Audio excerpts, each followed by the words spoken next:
So this award ceremony is actually part of a larger program called the Promotion of Girls' Education, which is a program that was started at the foundation called Imbuto Foundation, which is the First Lady's Foundation. So this program actually started in 2005, and since then we've been able to reward over 5,000 girls countrywide. And this celebration or ceremony of girls' excellence in the community is actually an effort from the foundation to promote girls' retention in schools, but also girls' excellence. Right. So are you keeping up with them after they win these awards, and what kind of impact is it having on their lives? Most definitely. So as I mentioned earlier, we now have a network of over 5,000 best performing girls nationwide. And among this network, we have very well accomplished young women. Some of them have gone on to become high-ranking officials in government. Others have started their own companies. Others are very active in the civil society. And when you go back to the beginning, actually, of these rewarding ceremonies, the idea behind it was really to look at some of the challenges these young women or young girls were having in school. So, for instance, there was some pressure sometimes for them to maybe stay at home, help more around the house, and this had an impact on how well they were doing in school. So the First Lady took on this initiative to go around the community and literally go to every single province of the country, recognizing these young girls, giving them rewards, namely school materials that they were using for social sciences, but also the STEM field. These young girls are given laptops for the ones who are graduating from high school. They're also given funds so they can start their own savings accounts, again in an effort to promote the savings culture in Rwanda. But ultimately, the impact that we really notice at the national level is that they are giving this public platform. They are recognized by the First Lady.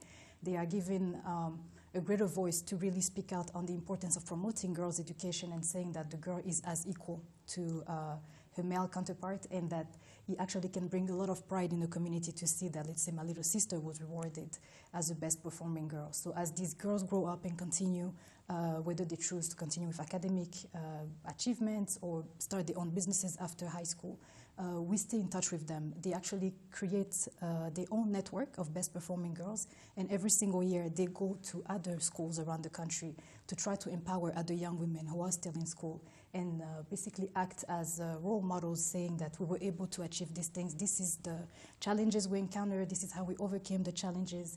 And these are just the lessons that we'd like to share with the community at large. Right. Recently, I spoke with a panel of women leaders and just talking about how we can create more women leaders because there aren't enough right now.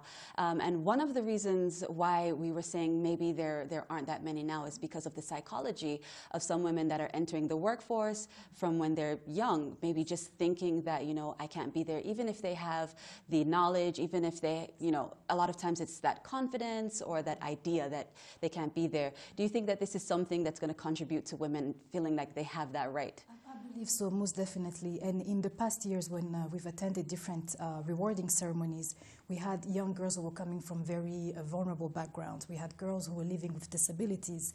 And I remember exactly there was this one young girl who was blind, who was rewarded by the First Lady. And a few years later, she was actually saying that it changed something in her to hear the First Lady tell her in person, you are able, we believe in you, don't let your disabilities be a stop to how far you can be in life. So when you hear testimonies like this, and then you see other best performing girls who have gone on to take on very big responsibilities at a national level, you understand that this little push that we're able to give through the rewarding ceremony acts like a strong reminder to these young girls that nothing is stopping them, that they can really achieve everything they set their minds to, and ultimately that the community should also take pride in seeing their daughters rewarded at a national level. Really creating a ripple effect as well. Definitely. Is there any one or two maybe standout achievements that you've seen from some of the girls who have received this award?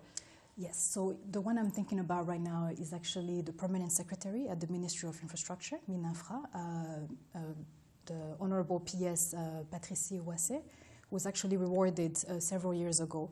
She went on to go to university, and now she's back in Rwanda, and whenever we hear her speak, she's really the embodiment of the best performing girl. She's the young woman who came from a background where she believed in herself, and she was able to basically deliver through academy, but also later on in life where she was able to have access to some responsibilities. And today when we look at her, and of course other ones that unfortunately I won't have enough time to mention all of them, but when we see young women like Patricie and others who have come after her able to really break some barriers and show to other young girls who are now in primary school or secondary how far they can go, and that there's really no limit to how much they can achieve. For us, it's really a comfort.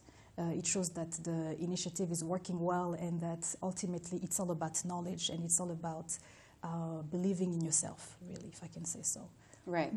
We've seen Imbuto Foundation also involved in other things like the Art Ubuhanzi project that just finished last December.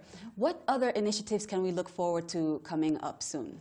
So Imbuto Foundation is quite holistic, if I may say so. We have programs literally looking at the youngest member of our communities with early childhood development programs, all the way to women economic empowerment for women who are head of their households. So it's a total of about 20 programs going on right now in health, education, and empowerment of young people and women. So I would say that we are staying very busy. You mentioned the Art Rwanda Ubuhanzi, which is an exciting initiative where we have been able to identify talents in different art categories around the country. And now these young people who were rewarded last December are now going through an incubation phase where they are put in touch with other experts in their respective fields and learning basically how to make even more, income out of the passion that they have, how to make it more professional. Another initiative that's very dear to us is the Early Childhood Development and Family Program, where we look at the holistic development of children aged 0 to 6 years old, because we do believe that the strongest impact you can have on a human being is, during actually the first years of their lives. And believing that if we do indeed want to create a knowledge-based economy in Rwanda and we want to invest in human capital, we need to start at the source. And of course, it's a program that's dear to us, that we're seeing taking on more and more, recognition at the national level, with now all districts having early childhood development centers, more partners joining the cause, if I may call it so. And of course, our young babies really growing into healthy individuals, parents understanding even better what is, what goes into positive parenting, right, and ultimately what makes like a healthy and whole family.